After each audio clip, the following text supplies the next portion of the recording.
আজকের ভিডিওটা আমার জন্য সত্যি অনেক স্পেশাল, কারণ দীর্ঘ 4 বছর পর অবশেষে আমি আমার প্রিয় বাংলাদেশে।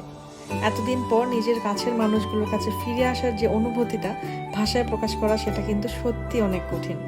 সবচেয়ে বেশি যেটা মিস করছিলাম সেটা ছিল আম্মু আর খালাদের হাতের রান্না। আর এই মজার মজার রান্না খেয়ে আমি যে কি খুশি সেটা কি আর বলবো। আর দেশে আসার পর থেকে তো একেবারেই দম ফেলার ফুরসত পাচ্ছিলাম না। ননস্টপ ঢাকা চিটাগং জার্নি করা, ফুল ফ্যামিলির সাথে কক্সবাজার এবং বান্দরবনের ট্রিপের প্ল্যান করা, অনেক দিন পর আমার ক্যাম্পাসে ঘুরতে যাওয়া, সব কিছুই অনেক ব্যস্ততায় সময় যাচ্ছে। ট্রিপে আমার কাছে সবচেয়ে গুরুত্বপূর্ণ হচ্ছে ফ্যামিলির সঙ্গে যতটা সম্ভব সময় কাটানো। তাই সব মুহূর্ত ক্যামেরায় ধারণ করা সম্ভব হয়নি। তারপরেও এই অল্প সময় যে সুন্দর সুন্দর স্মৃতিগুলো আমি জমিয়ে রাখছি, সেগুলো কিছুটা হলেও আপনাদের সঙ্গে অবশ্যই শেয়ার করব। বাংলাদেশে এসে ঢাকা আমার বাসার থেকে আপনাদের সবাইকে আসসালামু আলাইকুম। আশা করি সবাই অনেক বেশি ভালো আছেন।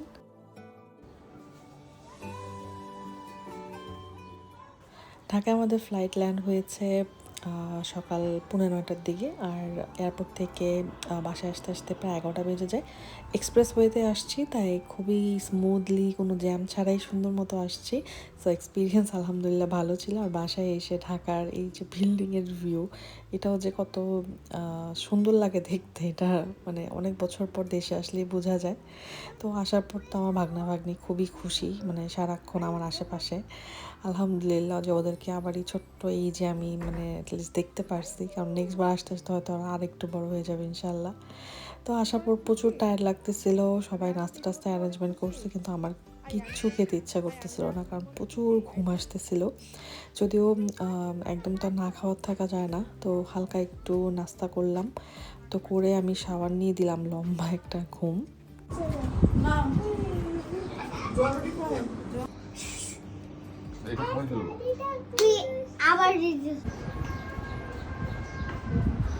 আমরা দুজনেই ঘুমাই গেছিলাম, তো বেশ লম্বা একটা ঘুম দিয়ে আরাম করে আমরা প্রায় 3টা বা 4টার দিকে হয়তো ঘুম থেকে উঠছি। উঠে তো সব লাঞ্চ টাঞ্চ আমাদের জন্য রেডি ছিল, এমনিতেও সবাই খেয়ে ফেলছে, আমরা দুজনে বাকি ছিলাম, কারণ আমরা দুজন ঘুমাচ্ছিলাম। আর আম্মু আসার আগে জিজ্ঞেস করছিল কি খাবো লাঞ্চে। তা আমি বলছি আমি চিংড়ি ভুনা খাইতে চাই, মানে দেশি যে চিংড়ি ভুনাটা, তারপর ভাজি ভর্তা এই ধরনের আইটেম। তো ম্যাক্সিমাম এই ধরনের আইটেমই ছিল, সাথে মাংস টাংসও ছিল, জামাই আসছে স্বাভাবিক। তো সব কিছুই ছিল। আর এত মজা করে লাঞ্চ করছি যে কি বলবো, আর মানে আত্মাটা শান্তি হয়ে গেছে লাঞ্চ করে। আর এখানে আমার আইজু পাখি, মানে আমার ছোটো বোনের মেয়ে, ও তো ওর আঙ্কেলকে অনেক পছন্দ করে, মানে অনেক বেশি।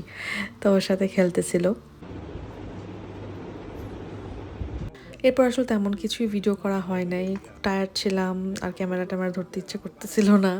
তো রাতে ডিনার শেষ করে হচ্ছে আমি গিফট সবাইকে দিয়ে দিচ্ছিলাম। আর এই পার্টটা কিন্তু সবাই অনেক এনজয় করে। মোমেন্টগুলো আর শেয়ার করলাম না, কাকে কি গিফট দিচ্ছি এটা একান্তই পার্সোনাল। তো যাই হোক, আলহামদুলিল্লাহ সবাই সব কিছু পছন্দ করছে। আমার বড় বোন তো ডিনার টিনার করে ওর ছেলে নিয়ে চলে যাচ্ছিলো, কারণ সকালবেলা স্কুল আছে, ও স্কুলের টিচার আলহামদুলিল্লাহ। তো এই তো নেক্সট ডে সকালবেলা আমরা একটু আস্তে ধীরেই ঘুম থেকে উঠছি। এখানে আম্মুর হাতের ভাজি টাজি দিয়ে সকালবেলা নাস্তা করছি। নাইমের এটা অনেক পছন্দ আম্মুর হাতের ভাজি। তো আরাম করে নাস্তা করলাম। আর আজকে আমাদের হচ্ছে চিটং যাওয়ার ট্রেন দুপুর 2টার দিকে। কী জানি নাম ছিল ট্রেনটা, আমার একদম মনে আসতেছে না, ট্রেনের টিকিটই পাচ্ছিলাম না, কেন জানি আমি জানি না। আমাদের যেহেতু ট্রেন আছে আর আমাদের আর্লি আর্লি বের হতে হবে, তো আম্মুরা দেখলাম যে সব প্রিপারেশন শুরু করে দিচ্ছে। এখানে সবজি টবজি মাছ সব কিছু আম্মু খালামণি মিলে প্রিপারেশনস নিচ্ছে। এদিকে আম্মুর রোস্ট তেহারি এগুলোরও আয়োজন করছে।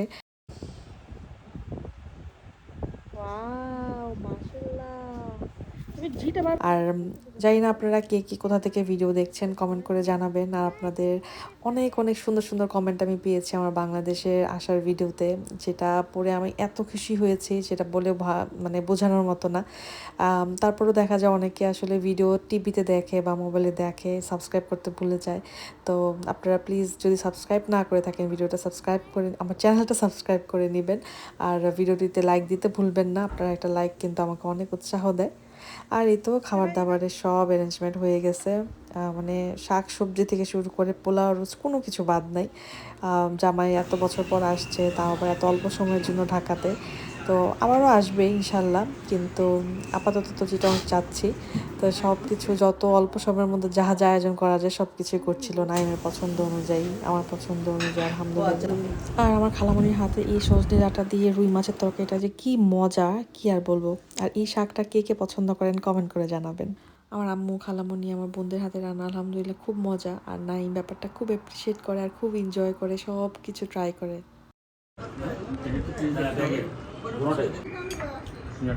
দুপুরবেলার খাবারটা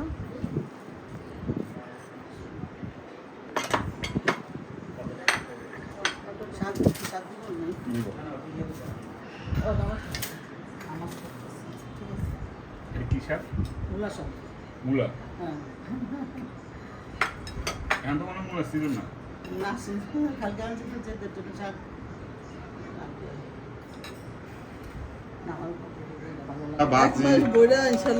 হ্যাঁ মধ্যে থাকবা আমাদেরকে আমরা পাবো কই আসলে তো মানে দূরে গেলে বেশি হয় আসলে কাছে থাক লাগতো না মনে হতো যে আসবে যাবে অসুবিধা নাই তাই না।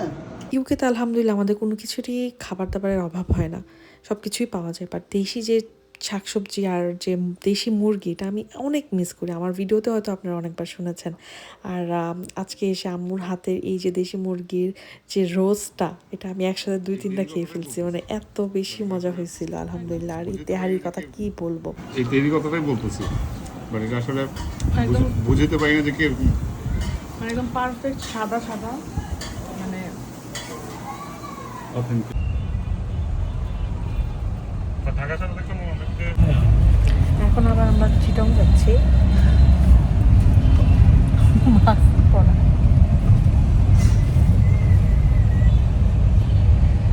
লাঞ্চ করার পর আমরা আর লেট করি নাই, খুব তড়িঘড়ি করে আমরা স্টেশনের উদ্দেশ্যে চলে আসছি। আর কমলাপুর রেল স্টেশন আমাদের বাসা থেকে খুব বেশি দূরে না। তো আপনারা কি গেস করতে পারছেন কিনা যাই না, যেটা আমাদের বাসা থেকে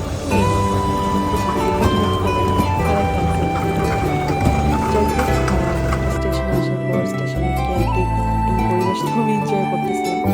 আর অনেকে জানতে চাইতে পারে যে কেন আমরা এত লম্বা জার্নি করে আসার পর ট্রেনে করে চিটাগং যাচ্ছি, ফ্লাইটেই তো যেতে পারতাম।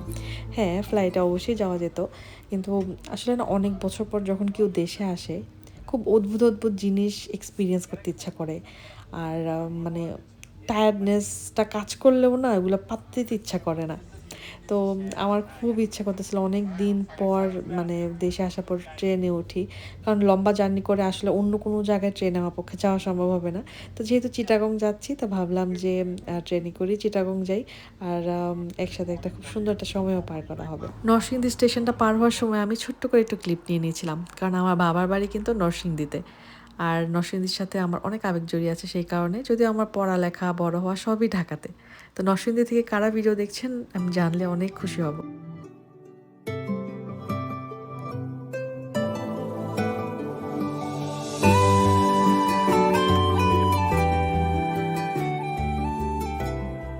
ট্রেনে একটা সময় যে আমাদের ক্ষুধা লাগবে এটা কিন্তু আম্মু বা খালামণিরা ঠিকই টের পেয়ে যায়। তো এই তো তেহারিও প্যাক করে দিয়ে দিছে। আর প্রথমে কিন্তু আমি অনেকবার মানা করছি যে আর নেওয়ার দরকার নেই, আনবো না, বাট এটা যে কত বড় একটা প্লাস পয়েন্ট ছিল, তো সেটা তো আসলে আমাদের ক্ষুধা লাগার পর এটা খেয়ে আমরা বুঝতে পারছি, খুবই মজা করে খাইছি। তারপর হচ্ছে আমরা ট্রেন থেকে কফি নিলাম। ট্রেনে একটু চা কফি না খেলে কেমন লাগে, তো অনেক এনজয় করছি এই জিনিসটা। আর আমরা আসলে যতটুকু সম্ভব হয় চেষ্টা করতেছিলাম একটু কেয়ারফুল থাকতে, মাস্কও পরা ছিলাম, বাট কিছু কিছু জিনিস আসলে মিস করতে ইচ্ছে করে না। তারপরে সাদা যে চিপসটা পাওয়া যায় ওইটাও খেলাম, অনেকদিন পরে চিকেন চিপসটা খেয়েছি।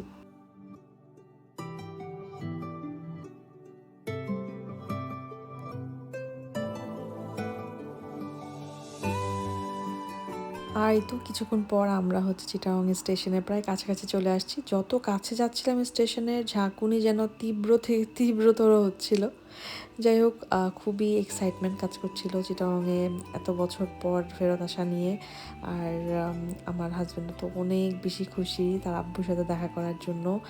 আলহামদুলিল্লাহ। তো আমরা সেফলি পৌঁছে গেছি 10টার মধ্যে।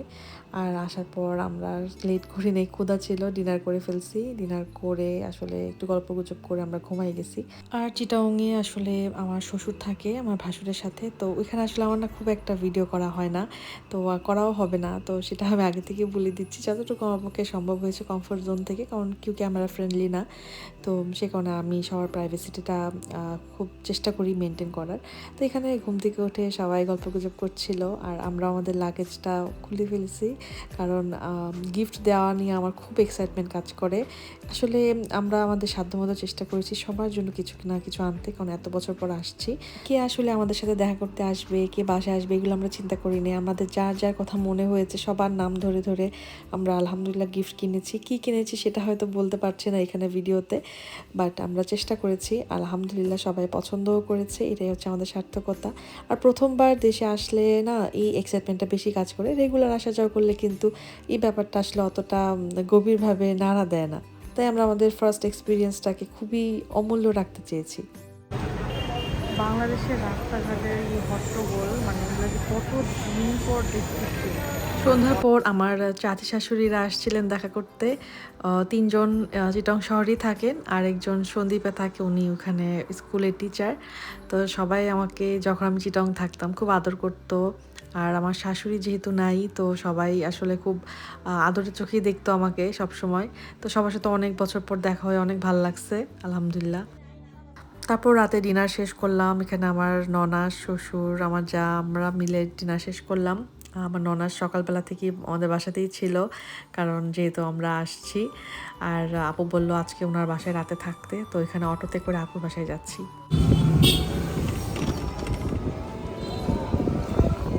আমার শাশুড়ি যেহেতু খুব অল্প সময়ের মধ্যে চলে যান, তো আমার ননাস থাকাতে আমার জন্য অনেক বড় একটা মেন্টাল সাপোর্ট ছিল আসলে ওই সময়টায়। আর উনিও দেখেছে আমি কিভাবে নতুন বিয়ে হওয়ার মাত্র 6 মাসের মধ্যে সংসারের সমস্ত হাল ধরেছি, সব কিছু সামলিয়েছি। আর এই কারণে আসলে এই জায়গা থেকে আসলে বিশ্বাস, তারপর একটা ভরসা, এই জায়গাগুলো তৈরি হয়েছে এভাবেই। আল্লাহর কাছে লাখ লাখ শুক্রিয়া যে সবার কাছ থেকে ওই সম্মানটা পাই আমি আলহামদুলিল্লাহ। তো এই জন্য আসলে সবার জন্য করতেও ভালো লাগে। তো আমার ভিডিওতেও বিশ্বাস থেকে আপনাদের সাথে কথা বলি একটা, যারা আমার ভিডিওটা পছন্দ করছেন, আমার চ্যানেলটা এখনও সাবস্ক্রাইব করেননি, প্লিজ ভিডিওটিতে একটি লাইক দিবেন, দিয়ে আমার চ্যানেলটা সাবস্ক্রাইব করে রাখবেন। এতে আমার ভিডিও ছাড়া মাত্র আপনারা আপনাদের সময় সুযোগ মতো দেখে নিতে পারবেন। আর কমেন্ট করে জানাবেন কে কোথা থেকে আমার ভিডিও দেখছেন। আমার ননাসের বড় ছেলে অস্ট্রেলিয়া চলে যাচ্ছে সিভিল ইঞ্জিনিয়ারিংয়ে ব্যাচেলার করার জন্য। তো এটা নিয়েও বাসায় খুবই একটা আবেগময় মুহূর্ত কাজ করছিল, এখানে এগুলো নিয়ে ডিসকাস হচ্ছিল। যাই হোক, এটা নেক্সট ডে সকালবেলা আপুর হাতে আলু ভাজি রুটি খুবই মজার, তো এটা দিয়ে খুব মজা করে সকালে নাস্তা করলাম। তারপরে এখন এই তো নাস্তা করে আমি কিন্তু আবার আমার শ্বশুর বাসায় চলে আসছি। এখান থেকে হচ্ছে এখন আমার খালামণি গাড়ি পাঠিয়ে দিছে, আমার ছোটো খালার বাসায় চলে যাব। চিটাগংয়ে আমার শ্বশুর বাড়ির সবাই থাকে, কিন্তু আমার বাবার বাড়ির কেউই থাকে না, মানে আমার আম্মুর বাড়ির কেউ থাকে না, একমাত্র আমার ছোটো খালা ছাড়া। তো ছোটো খালা যেহেতু চিটাগং থাকে, তো সেই কারণে আমার কখনোই মনে হয় না যে চিটাগংয়ে আমি একা। আসলে শ্বশুরবাড়ির মানুষ যতই আপনাকে আদর করুক, ভালোবাসুক, দিন শেষে নিজের বাড়ির প্রতি একটা আলাদা টান থাকে, এটা আসলে কোনো কিছুর সাথে কম্পেয়ার করা যায় না। তো এই তো আমি এখন আমার হাজব্যান্ড সহ চলে যাচ্ছি খালামণির বাসায়। আর কি যে খুশি আর এক্সাইটমেন্ট কাজ করছিল সেটা বলে বোঝানোর মতো না। আল জাজিরা জাজিরা জাজিরা দেখছি যে আরো কিছু আইটেম দেখছি না, এর আগে আমরা দেখিনি। হয়তো এটা একটু ছোট দুধ মালাই branch। টালাই দুধের ইয়ের মধ্যে এটা কিন্তু নাই।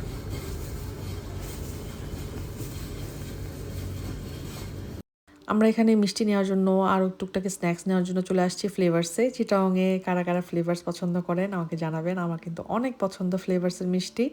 তো এখান থেকে বিভিন্ন জাতের মিষ্টি, তারপরে বেকারি আইটেমস এগুলো নিয়ে নিলাম বাসার জন্য। তারপর এখন এই সব মিষ্টি টিষ্টি নিয়ে চলে যাচ্ছি হচ্ছে আমার ছোটো খালার বাসায়। আর বাসায় পৌঁছে কি হচ্ছে, কিভাবে সময় কাটাচ্ছি, সব কিছু আপনাদের সাথে নেক্সট ভিডিওতে ইনশাল্লাহ শেয়ার করব। আমার ছোটো খালারা নতুন করে বাসা রেনোভেটও করেছে, সব কিছু আপনাদের সাথে নেক্সট ব্লগে শেয়ার করব। দেখার আমন্ত্রণ জানিয়ে এখানে শেষ করছি। আল্লাহ হাফেজ, আসসালামু আলাইকুম।